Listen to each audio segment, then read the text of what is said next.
Well, hello out there, all you contractors. Thank you so much for tuning in to another episode of Contractor Radio.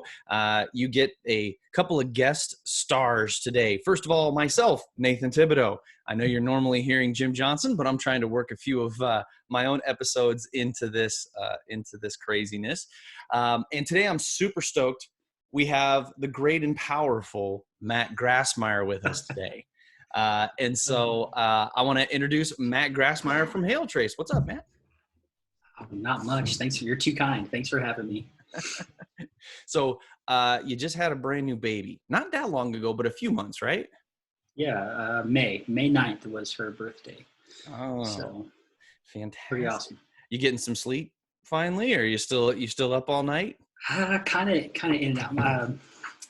She's a pretty chill baby. There's a few nights where, we're up later, but for the most part, she's pretty good. That's good. Sleeps through, so. I don't have any kids, but I'm told that you lose a little sleep early on with those little guys. So yeah, I think even if they're good sleepers, I think you lose sleep because it's like kids are like they'll do something. You're like, oh, are they breathing? Like, oh, you see, are they breathing? Well, they like this. They can get so still when they sleep, and you like, especially with our first child, we were like a little boy, and it's like you like get real close. You're like, oh, don't wake them up. Can you hear them breathing? So you're like, so you lose sleep that way, even if they're good sleepers. I think. Oh, that makes total sense. Stress we put on ourselves as parents. So one of the questions I do have for you, you and I have only kind of just started to get to know each other a little bit. And I don't know, how often have you had an opportunity to tell a little bit of your story and kind of where you came from and how you ended up in this industry? Have you really told that to anybody? Because I'll be honest, I haven't heard it. I don't. I mean, outside of Hail Trace, like I'm not really. Well, I would love to hear that. Okay, I could do that. I kind of have a funny, well, not funny, but kind of a weird way that I got here. So I work for Hail Trace. Derek Klein, the owner of Hail Trace, I've actually known him and his wife, between 10 and 12 years, something like that. I actually met Leah because I worked at the church that she worked at. There's a big church in the city that we live in that I worked at, and met her through that.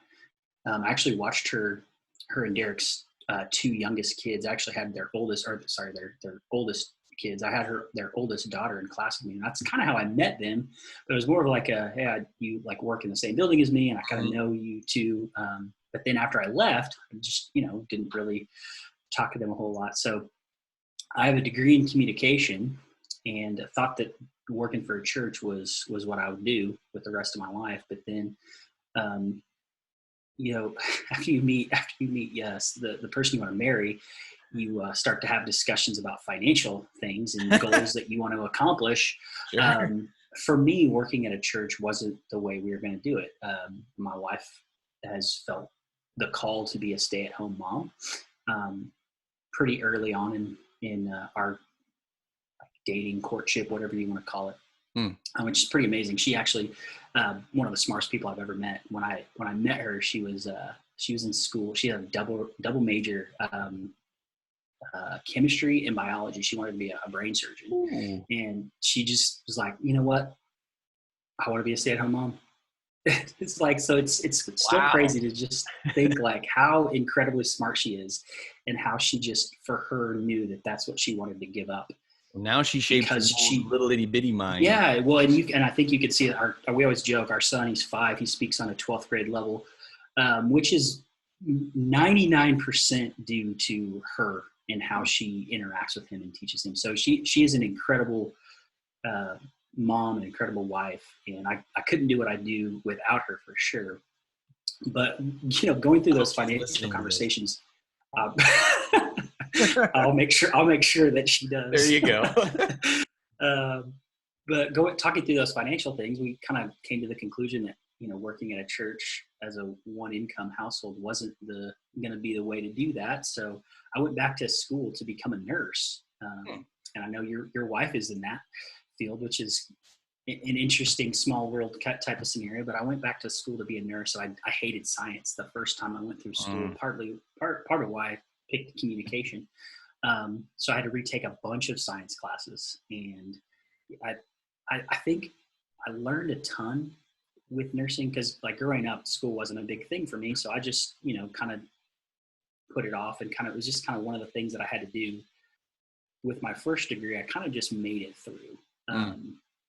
But with nursing, like the nursing program, and this, knowing what your wife has gone through, it's tough. Like, it's not a joke. Like, that's not something that you can just kind of show up to class every day and do your thing in class and not do anything outside. Like, you really have to work hard. Right. So I learned very quickly that it wasn't going to be something that I could just do. I had to like commit. And so I learned a lot about myself and what I could do if I set my mind to it. And so, I made all A's throughout nursing school. Wow. And it was just really on this path to becoming what I wanted to be, a nurse anesthetist, CRNA. Sure. So that was the goal. But then in 2014, during summer break, Caitlin got pregnant. And that was funny because she wasn't supposed to be able to be pregnant. And so we weren't really thinking about it, because that wasn't something that was even on our radar until we could, process through what we needed to do to actually have kids. So then she gets pregnant. We're like, okay. Now what? So I took a job at this local oil and gas company in the accounting department, of all places. I don't like math either, so that wasn't something. Yeah, it's crazy how God works in our lives. And so a friend that I knew had openings in his department and asked me if I was interested. Didn't even know that I was looking for anything, so I was like, yeah, let's do it. So I interviewed, got the job. It was just kind of a data entry deal, but I just worked my tail off. I was like, hey, I did the same thing in nursing school. I can work my tail off here. So I just worked hard and kind of moved my way up, and I was doing a lot of things for this oil and gas company that I didn't have like an educational base to be doing, but I just worked hard and they just kept giving me more stuff to do. I made it. I got through, I think, 3 rounds of layoffs. Wow. With that oil and gas, it's just kind of a volatile industry. It goes up and down, and I just knew that wasn't where I wanted to be long term. Yeah. At that point, I had a year left of nursing school.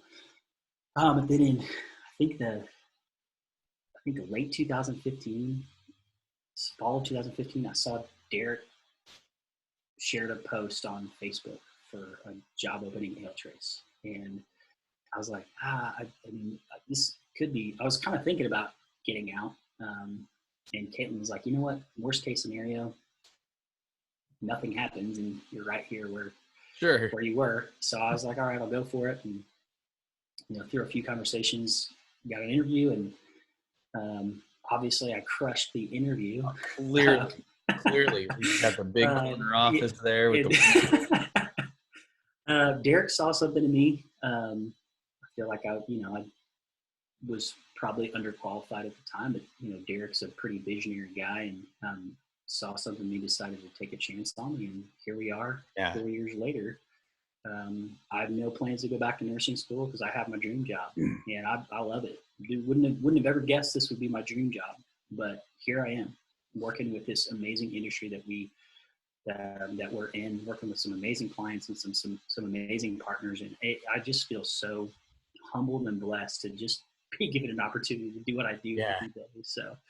Well, you've definitely developed a relationship in this, a reputation in this industry, and it's growing and it's continuing to grow. I mean, I've been in this industry for 21 years, and like your reputation has continued to grow and grow and grow, and it's been nothing but positive. Like your reputation is your smile and your positivity and your enthusiasm, and that's just a fantastic reputation. That's anybody I'd love to meet. Is somebody says, hey, have you ever talked to Matt Grassmeyer? And that was how I kind of originally had learned about you, is I had people ask me, have you met Matt Grassmeyer? And I'm like, no, I don't think I have. I know he works for Hail Trace. And what everybody always said is that Matt is he's so positive and he's so encouraging and he's uplifting and he's always smiling, and you got to meet Matt someday.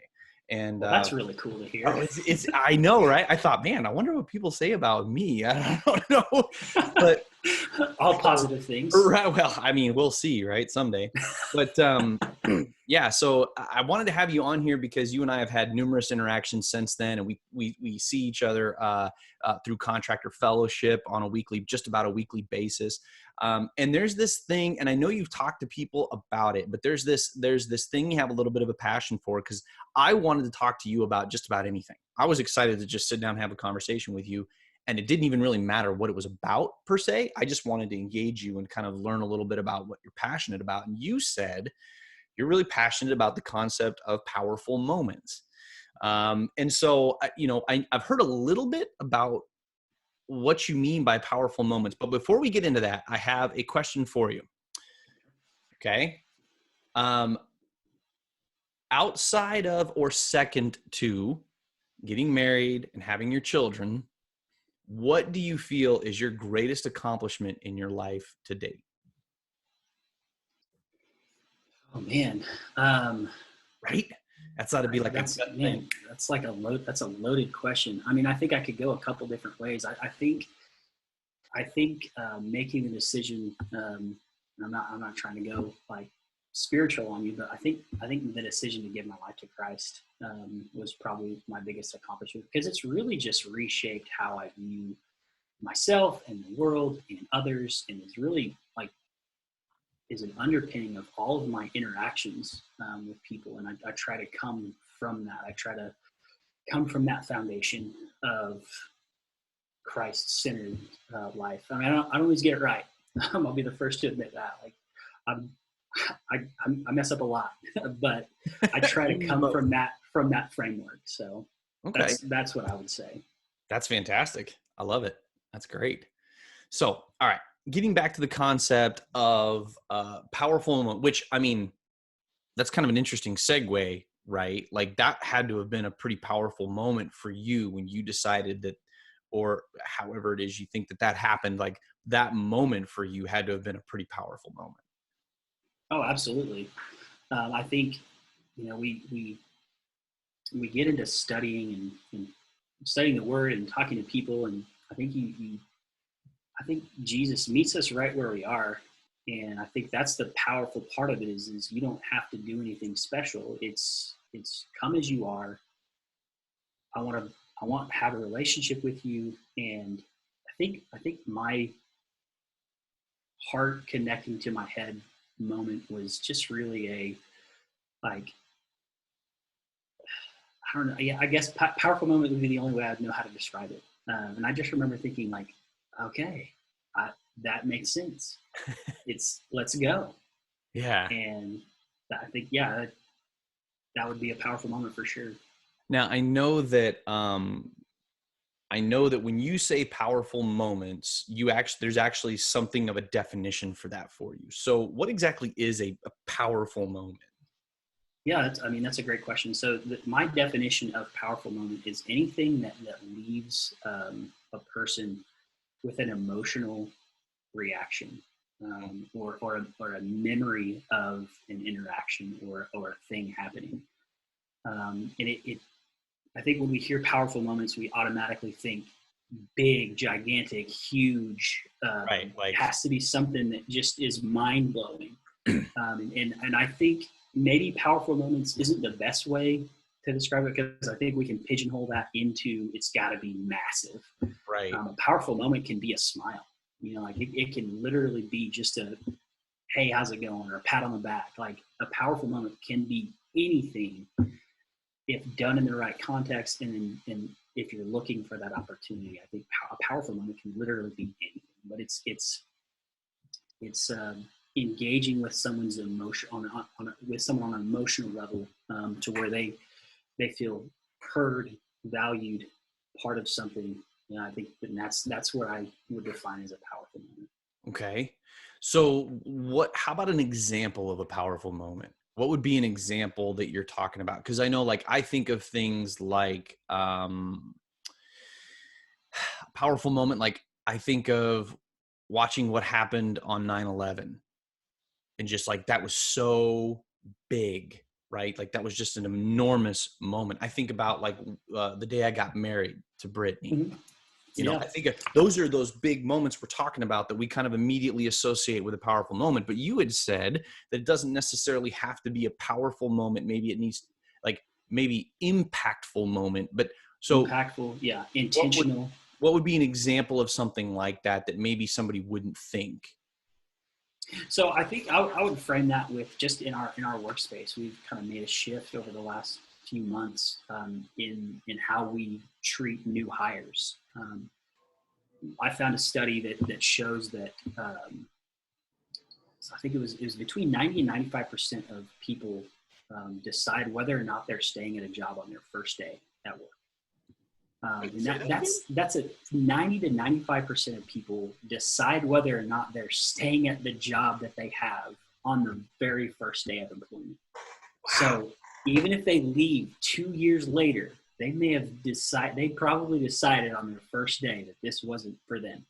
Oh my goodness. So the way that plays out is potential not met, efficiencies not up to what they should be, and really just not getting a whole lot out of that person. Like, imagine knowing that it's kind of like senioritis. You know, you're going to graduate. So the last, few months of school in high school, you just don't do a lot because you're coasting. You've made the decision where you're going to go to school. You've got all your ducks in a row. You don't need to do anything else. And so you're just not as productive. And so we kind of reshifted that to, okay, what if we made that first day amazing and made them feel a part of the team? Because we've all had bad first day experiences. When you walk in, you sit in the lobby, and the receptionist's like, hey, have a seat. Somebody will come get you. 15 minutes later, somebody's like, hey, come on back. And then you just sit at a computer screen, you watch some cheesy videos that HR has. It's really awkward. You fill out some paperwork. You don't really do a lot. And it's kind of like you're just there. You're kind of like a bother. And so we wanted people to come in and not feel like a bother, but come in and feel like you're part of the Helltrace family immediately.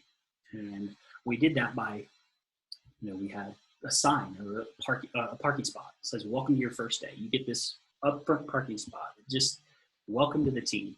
Balloons when you walk in the front door. The sign that says, welcome to your first day. Welcome to Helltrace. And then we just made sure that everybody in the team spends 5 to 10 minutes kind of talking about what they do at Helltrace and getting to know that person a little bit. So it's because the paperwork obviously has to come at some point. Right. But we don't want that to be the main focus of why you're here. We want you to feel like you're part of the team. And so I think we've put some things into place that have really helped us do that. And our culture here is incredible. But as we grow, it's harder and harder to feed that cultural beast that keeps growing and keeps scaling with us. So that's one of the things we put in place was the new hire journey. I think my first day at Contractor Coach Pro, I got out of bed and then walked to my computer and sat down in my pajamas and thought, I'm never going to leave this job. That's incredible. So if you heard that, Jim, no, I always got to keep him on his toes. Maybe I'll leave. Maybe I won't. Who knows? So one of the other questions I had was, are powerful moments kind of as you're defining them, are they always positive? Are they sometimes negative? Is one of those more powerful than the other? When you talk about powerful moments, because ones that we're describing now, like giving your life to Jesus and getting married and your first day at a new job and all that, that's all very positive stuff, right? But what about, can the powerful moments you're talking about be negative? So I would say yes and no, because obviously negative stuff happens and sometimes we can't control that. Sometimes we mess up and we have a negative experience. I think the main point of powerful moments is kind of what happens next. When something negative happens, what's next? Is that negative experience, is that the powerful moment? I would say no. It's not and I'm using Helltrace as an example again. If one of our team members does something wrong, that's a negative thing. That's a negative moment. How we react to that can completely shift how they respond to that negative thing. So we can, come down on them, we can punish them, or we can coach, like you guys are very good at. We can work through why they messed up, and we can turn it into a very powerful moment, because then they know, okay, I messed up, I know why, and now I can fix it. And then that empowers them to go on and succeed. So yes and no. And I think, and obviously that's just one example of employee versus employee versus boss, or whatever you want to call it, moment. Same thing with kids and family. Like if Trafford does something wrong, I can come down hard on him and punish him, or we can talk through what was going on there, to come out the other side in a positive way.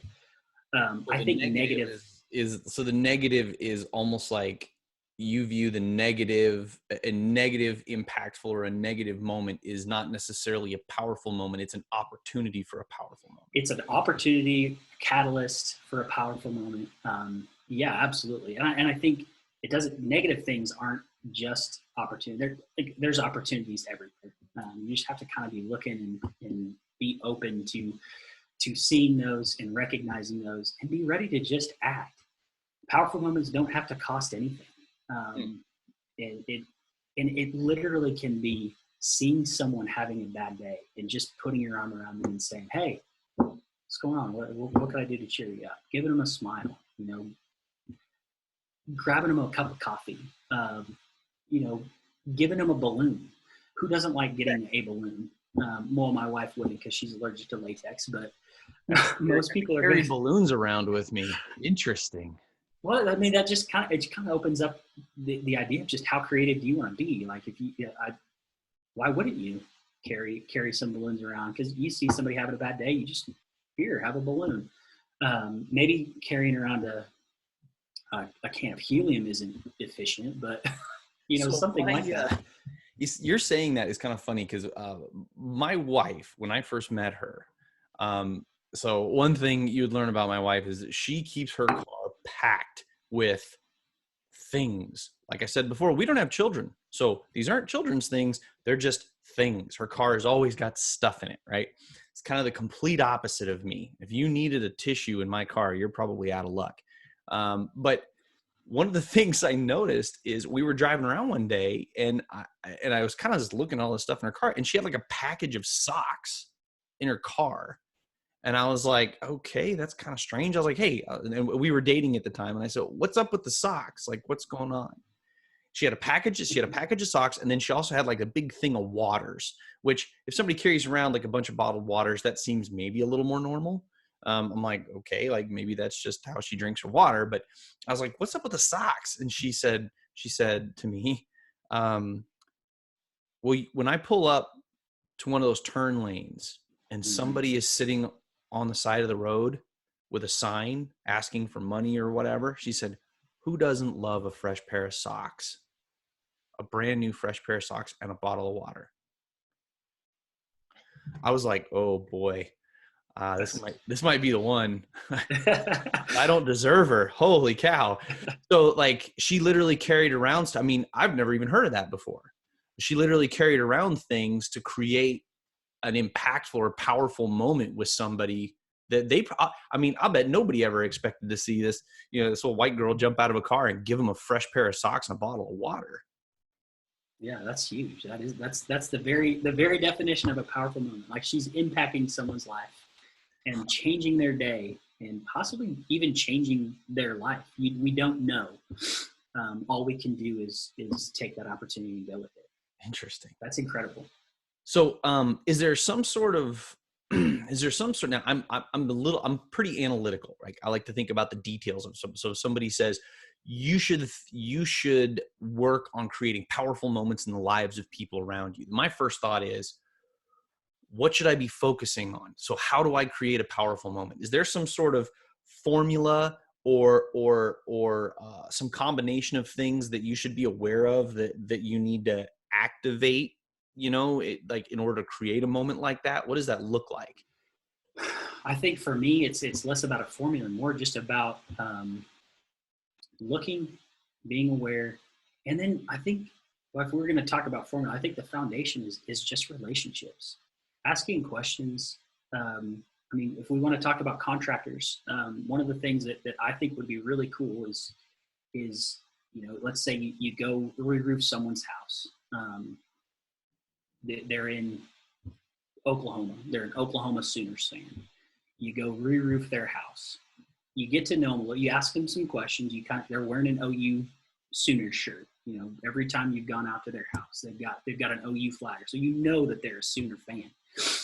I think sometimes contractors will miss this, and they'll think, okay, I re-roofed this house, on to the next. No need to talk to this guy again.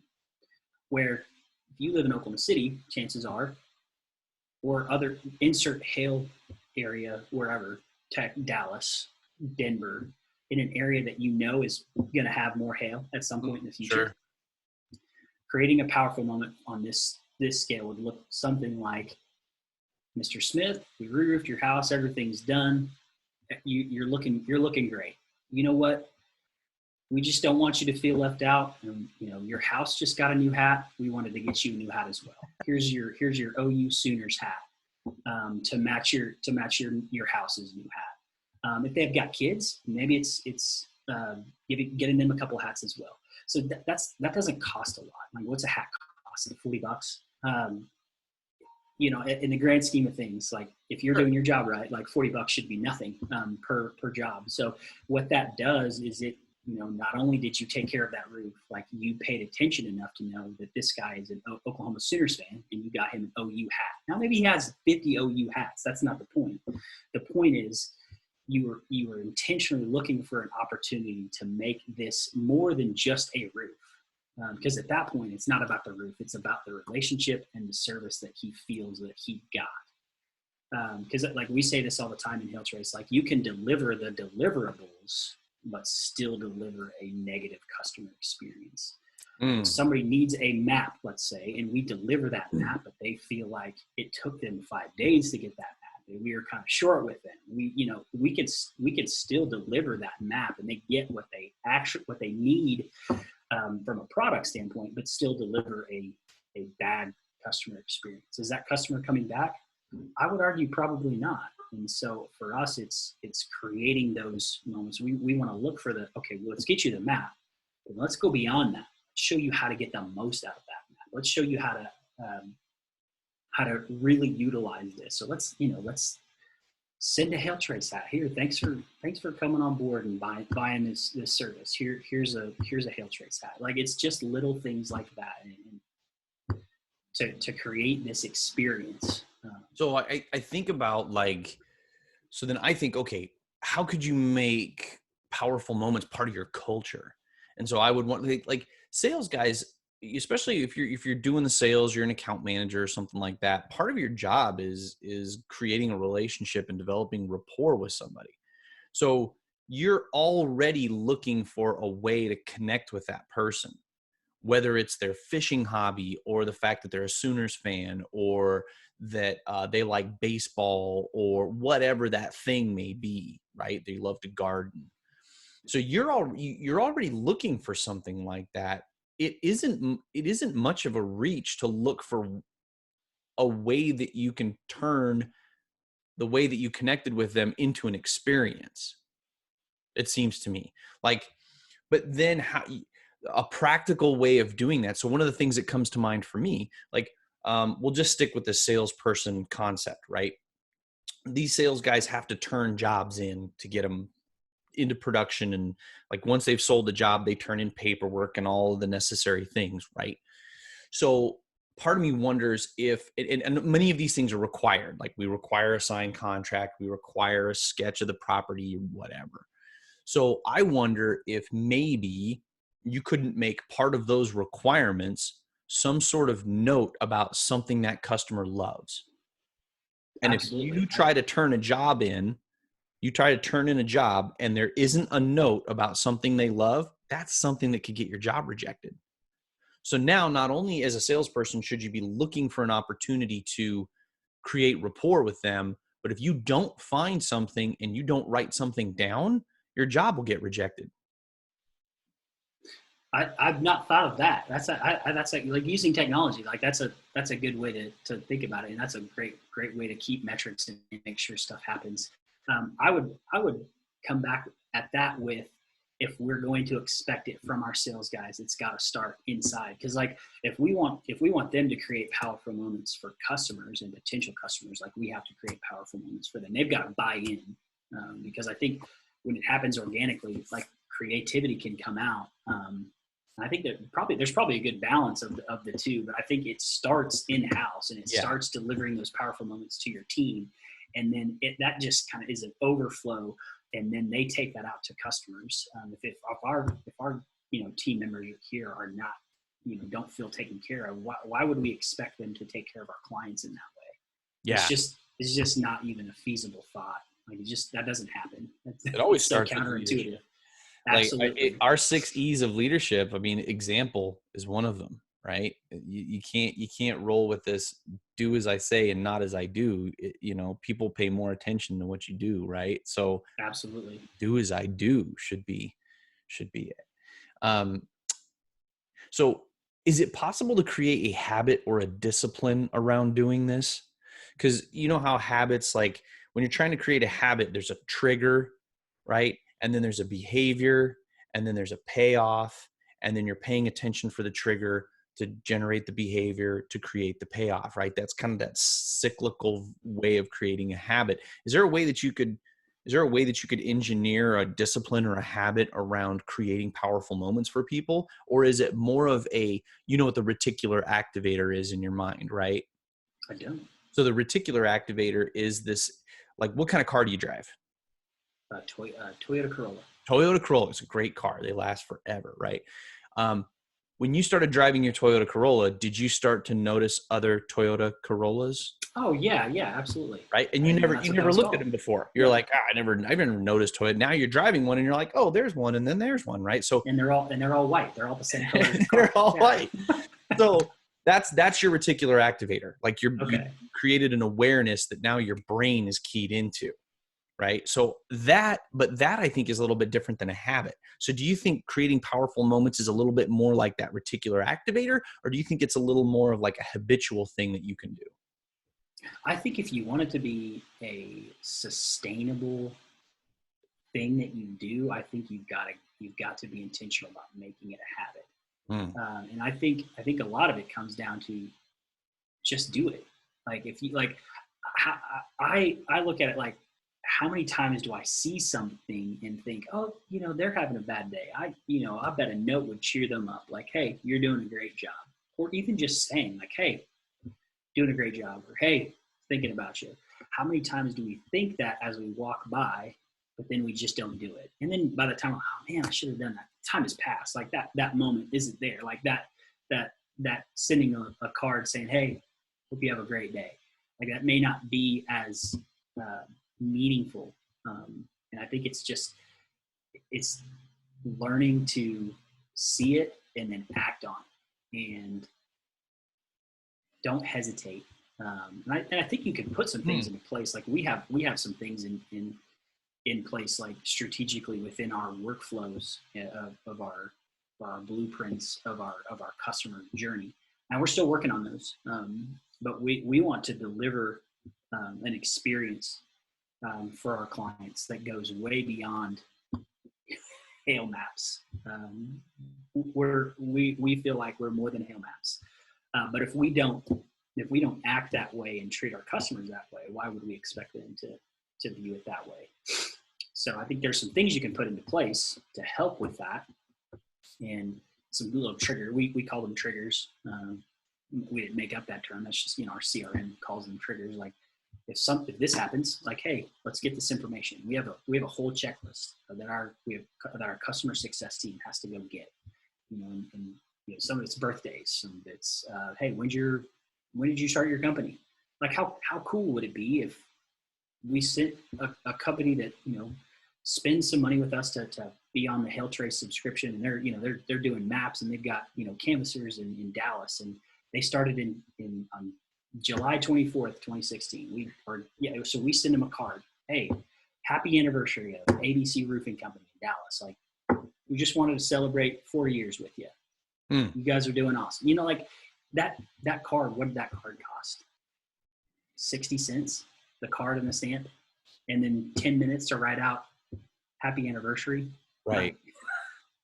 Yeah. But that goes like, oh my gosh, this company. Who doesn't open a handwritten card? Like exactly. Everybody opens that, you know, like, oh, look at that. Somebody took time to do this. I'm going to open this. I've never gotten a handwritten card and been like, that's going in the trash with everything else. You remember that. So let's say that you know, we've got some business owners that are listening to this podcast, which we do, right? Thank you to all of our listeners. Last week we set a record in the number of downloads for our podcast. So thank you guys awesome. For tuning in, and we really appreciate and we're humbled that you pay attention to this. Anyway, that's aside. But you're a business owner and you're listening to Matt Grassmeyer. Matt Grassmeyer says, building powerful moments in your company starts from the top down. What are some things that you do, Matt, on a daily or maybe a weekly basis to intentionally create powerful moments for other people? Do you, like, in the morning, do you write them out? Like, oh, today I'm going to tell Kathy this. And then on Tuesday, I'm going to talk to John about that. Like, what do you do to create powerful moments that somebody listening to this could be like, I could do that? I don't write that kind of stuff down. I think I've just trained myself to just be looking. And I think it can become just the natural part of what we do. Like you were saying that people describe me as a positive, smiling person. I just try to go just be that. I don't want to present that. I actually want to be that. And so if you are happy and positive and full of energy, like that just exudes and it just spills over. It's just an outpouring. And so I think that for me, that's where it starts, is just being positive. Like I heard a statistic maybe 10 years ago. If you live in the United States and own a car, you're in the top 5% of the world. What do I have to complain about? I'm on top of the world. Yeah. I own a car and I live in the USA. Yeah. So at the end of the day, like the little things that happen, like, are those really worth getting upset about? Or am I grateful? We could probably do a whole show on gratitude and being. I'll write it down. We'll set that up for next week. But I think that's where it starts. And I think it's just, having relationships with people. Like you can't present a powerful moment to somebody if you don't know who they are. And if they just work for you and they're just employee number 208, you can't create anything that's meaningful for them that doesn't come across as disgenuine. So I think it all starts with the relationships. And one of our employees, Amanda, her husband is a huge cigar fan. I wouldn't know that if I he really likes cigars, or he likes giant cigars. He loves cigars. Like, he likes good cigars. And so,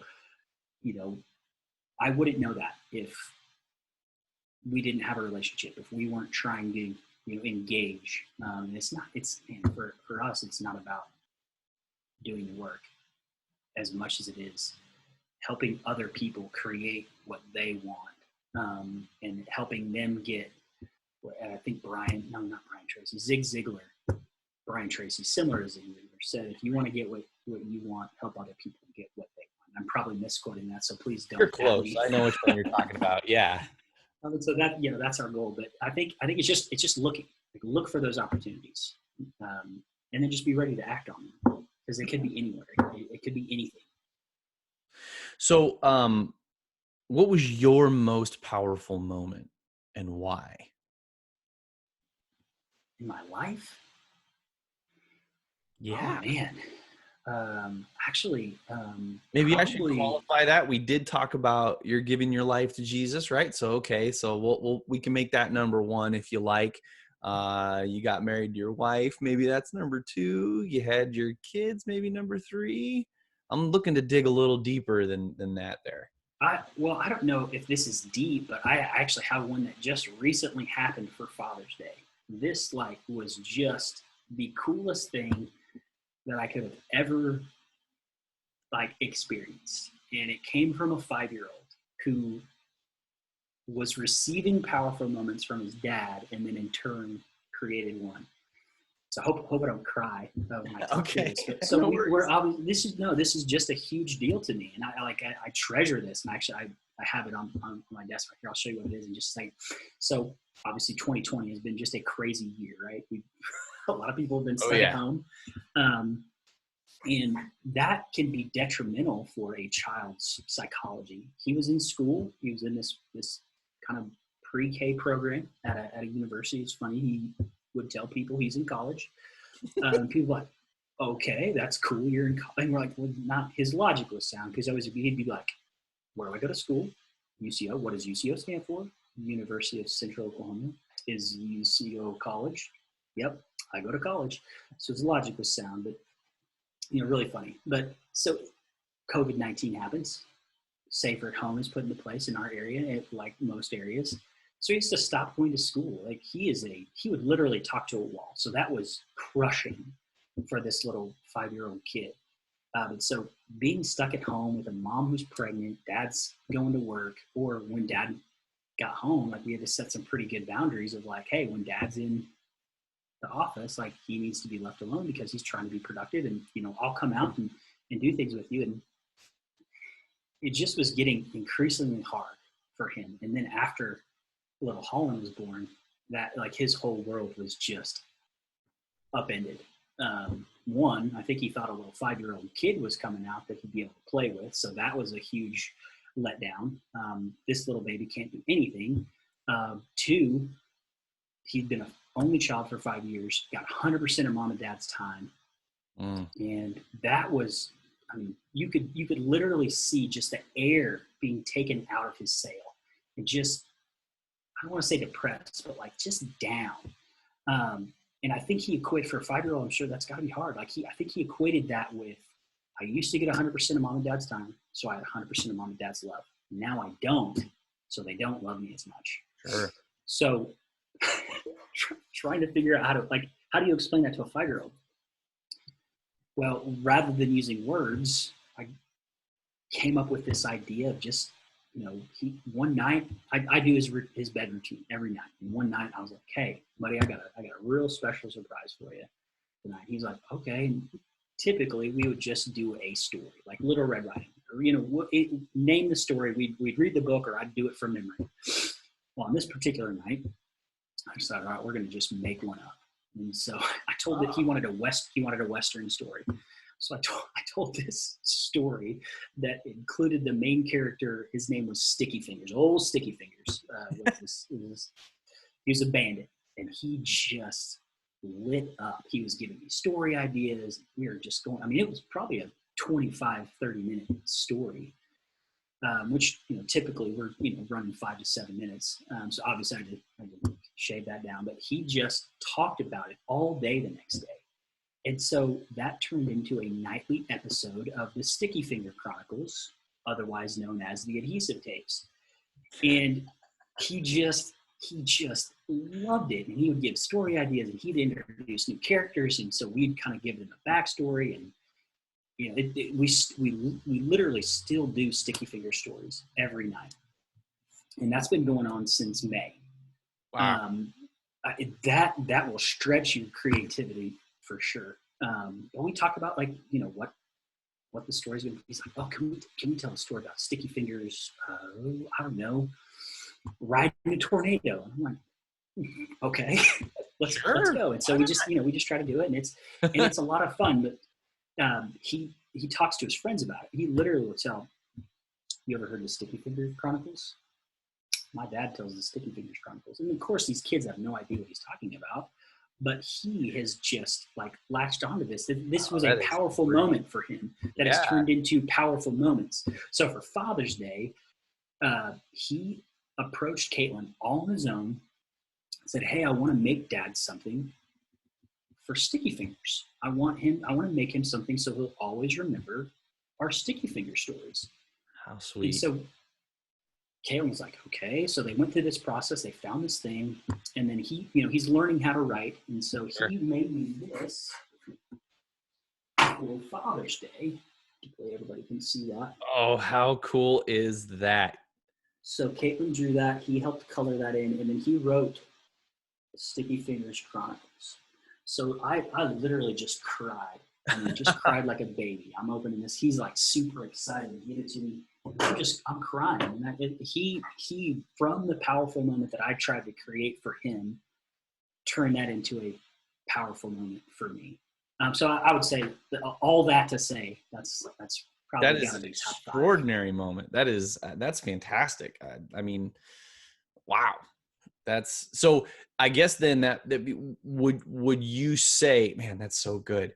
Would you say that is the most powerful moment you've been involved in for someone else? Yeah, absolutely. Just because of the constant engagement and like wanting him to feel valued and loved and not feel any less than what he felt, and wanting him to know like, hey, yeah, your little baby sister, she does need a ton of attention. So did you when you were a baby. Like we were just always, you always needed something. Now that's kind of not the case, but that doesn't mean mom and dad love you any less. And for him, it was less. Like I could say that till I'm blue in the face, but does he believe that? No. Does he believe it now because of Sticky Fingers? Absolutely, absolutely, he does. Oh, cool. I see a YouTube channel in your future. Well, actually, John Dye was like, "You got to make that a podcast." And I was like, "I do. I have recorded some. I kind of just started recording them so he'd have them later, but we've thrown that out there because interesting. It is pretty cool, and he loves it. But you know, that's definitely been the most powerful moment that I've been a part of, just because it's been a 2.5 month ordeal. Yeah, close to 3 months now. I don't May, June, July. Yeah, almost 3 months. Man. So. Well, man, Matt, I gotta tell you that is a great way to bring this home. That is powerful. So I've got one last question for you. We ask all of the people that come on Contractor Radio this. You're not prepared for it, so okay. When you at some point leave this planet, because I've been told that none of us make it out alive,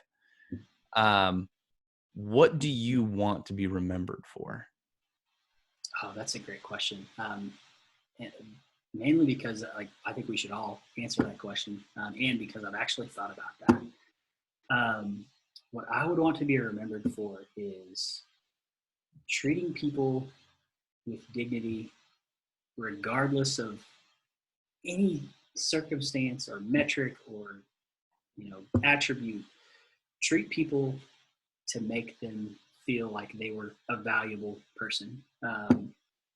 I think that would be the legacy that I would want to leave. How would I want to be remembered? Man, Matt treated everybody with respect and was positive to people, and just was just treated people well.